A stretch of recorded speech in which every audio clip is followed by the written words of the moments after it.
Hello guys, আসসালামু আলাইকুম। ঈদ মোবারক। আজকে ঈদের তৃতীয় দিন। আমরা এসেছি আমাদের সবুজ ধান ক্ষেত মাঠে। এখনো ধান হয়নি, কিন্তু কিছুদিনের মধ্যে ধান হয়ে যাবে। এত সুন্দর সবুজ ক্ষেত, গ্রামীণ মেঠো পথ।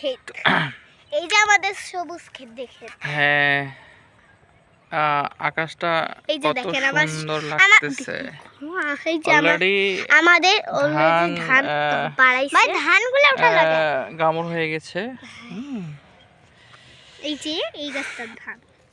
পড়ন্ত বিকেল একমাত্র আমরা গ্রামেই দেখতে পারি এই ধরনের আবহাওয়া। তোমরা সবাই কেমন আছো? তোমাদেরকে খুব ভূতনি লাগতেছে। চলো দেখি আকাশটা দেখে। আবার গরুর সামনে ভিডিও করি। হ্যালো গাইস, আসসালামু আলাইকুম। দেখেন, হাই, আমরা ক্ষেত দেখতে আসছি। কার সাথে? আমার মামার সাথে। তুমি কার সাথে আসছো?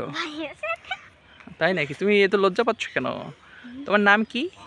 আমার নাম রাসেল। চুমকি? উনির নাম ইয়া করছে, বানাইছে।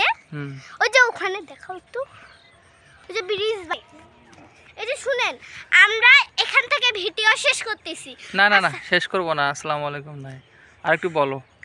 শুনেন, এই যে দেখেন আমাদের ওখানে একটু ওইদিকে একটা ব্রিজ তৈরি হয়েছে। দেখো ব্রিজ, শুনেন, এই যে দেখেন আমাদের এইখান থেকে ভিডিও শেষ। আসসালামু আলাইকুম।